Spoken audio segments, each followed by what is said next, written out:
What is your religion? Church of Scotland. Take the book in your right hand and read the words from the card. I swear by Almighty God that the evidence I shall give shall be the truth, the whole truth, and nothing but the truth. Mrs. Sheena Smithson of flat 421 Kringle House, Fulchester. Yes. Now, Mrs. Smithson, you are accused of attempting to murder your son, Peter, on the evening of the 3rd of September last. Now, would you tell the court why you plead not guilty to that charge? He was hurt by an accident. Now, would you tell us how this accident occurred? He managed to get out of the flat without my knowing it. He got along the balcony to the stairhead and tumbled down. Would you tell us just how it was he was able to get out of the flat, as you say? Well, see, it was a terrible day, everything going wrong. The two girls, Fiona and Jean, had colds. A right sad wee couple they were. Peter was sickening for it, of course.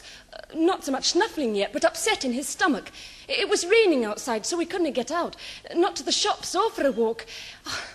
And then the telly was on the blink. The picture coming and going.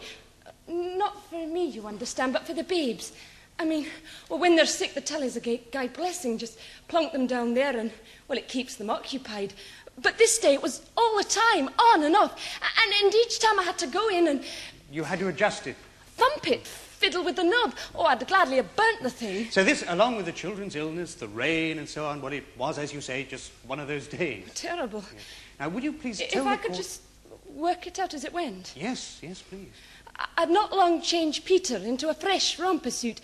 See, he burped up all over the other before I could catch him. I got a load of nappies and the like into the washing machine and set it to fill. It was just then that I heard the car outside, the door slamming like, and I thought it might be Jack. You had, in fact, reason to be anxious about your husband. It was like you said earlier. He was a day late home from his trip. I've been in and out several times in the afternoon to look out for him. So you heard the car door slam? I'm not long out there to look. When Fiona's at the door to tell me there's water all over, I ran back in and, of course, it's the washer. The washing machine, was it faulty? Yes and no, it's just you have to watch it the while. Anyway, there was a right mess, and me and Fiona, we just started cleaning it up when I remembered the door.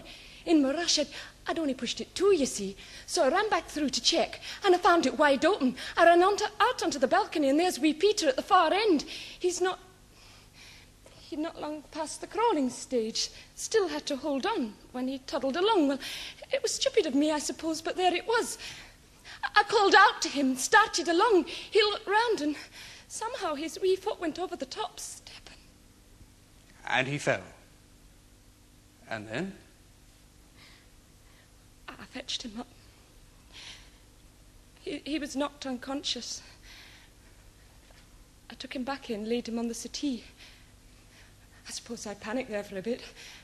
I remember trying to give him the kiss of life, fetching a cold compress for his head. The girls must have caught my fright because they started greeting and carrying on like there was a terrible din. I didn't know what to do. What happened next? My mother-in-law arrives. I never thought I'd ever be so glad to see her. And yet you didn't let her in. I knew if she did, if I let her in, she'd start fussing and that. I knew the quickest way to get her off with the ambulance was to keep her at the door. As in fact seems to have happened, she went immediately. Aye. And when she came back, what did you do? I felt I couldn't cope with her. Not on top of all the rest. I just waited for the ambulance, kept her outside. I'd have been out to the phone myself just then, mind, if she'd made come. At this point about there being no blood on the stairs, how do you account for that? I don't see how there could have been. I managed to get a hold of him before he reached the bottom. Now, you've heard the views expressed by your husband and your mother-in-law that you've been subject to mood since Peter's birth. Well, the inference is that you lose control during these moods and you can't be held responsible for what you do. Now, what do you say to this? I do get awful tired sometimes. Awful down. And then, like he says, the littlest thing seems to upset me. I get these black feelings of hatred. I hate Violet, hate Jack, hate myself, hate that flat. Most of all, I hate that flat. The noise, the neighbourhood, the trouble to the bins. Control over your children. Let the witness finish telling us for herself. It's true, I do get them, sir. But I don't hate the three Bens. You see, those three, they're my whole life. The only thing that makes any sense for me, any reason. You're saying that you couldn't lose control ever to that extent? No, I'm sure not. And yet, listening to the evidence, I have gained the impression that you used to strike Peter. Yes, I would, but not in anger. Oh? I'd smack him if he's naughty. And believe me, he can be. With his feeding, with wanting things from his sisters. Very willful, a right boy. Maybe I have been firmer with him sometimes, sir, firmer than with the girls. Maybe it is because I see his father in him. Because I see that and I want to keep him from being selfish and spoilt and that. But that's firmness, sir. That's discipline. Never anger, sir, never. Thank you. Mr. Lotterby? Sheena, these things you said to Mr. Webster last May, that you twice lost all control over your child and that you couldn't be held responsible for what you might do in the future, that's hardly consistent with what you just told his lordship. It was like you said to Mr. Webster about the accommodation. That flat's a terrible place.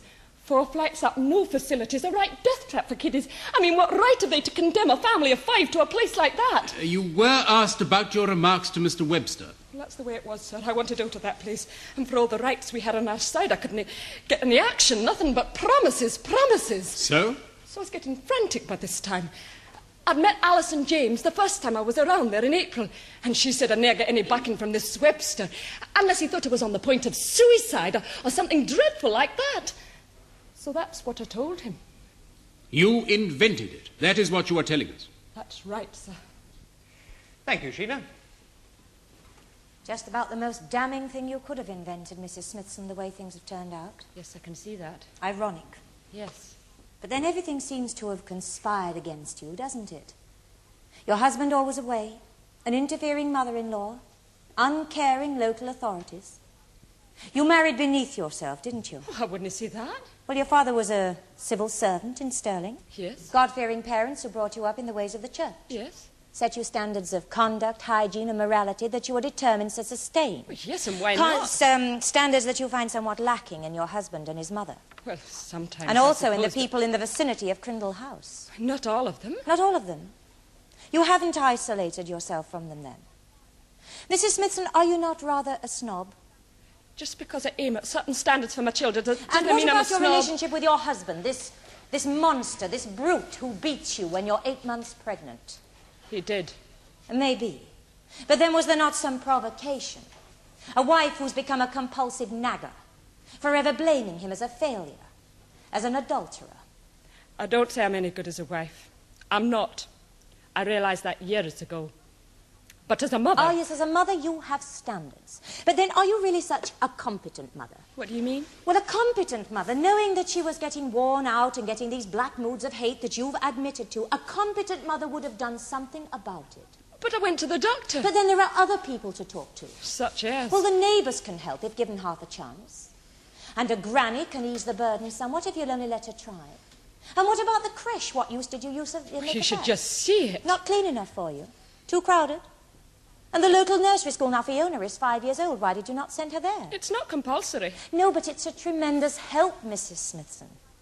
Assuming, of course, that you don't mind your child mixing with the hoi polloi. My lord, I don't see where all this is leading us. No.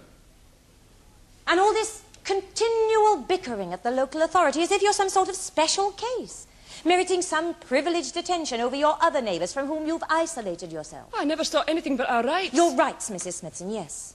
Well, it's a pity you didn't think about your rights on the afternoon of September the 3rd. What do you mean? You were worrying yourself sick for fear that your husband had finally deserted you. What does that The got to do endless with my rain, the rights? television and the washing machine all going wrong. The children all ill and playing up. You were at your wits' end. It all got on top of you. Isolated, distraught, these black moods of hate. Now, what really happened, Mrs. Smithson?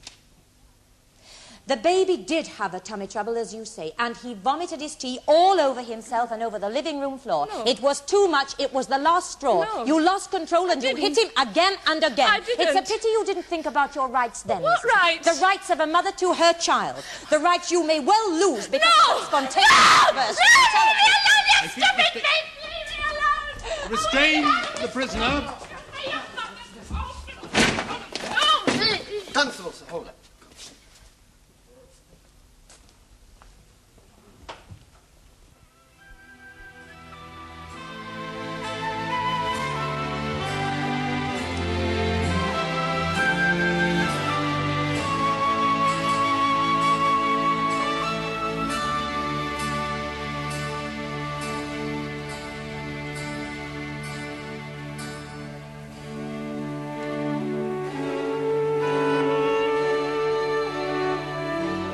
The case of the Queen against Smithson will be resumed tomorrow in the Crown Court.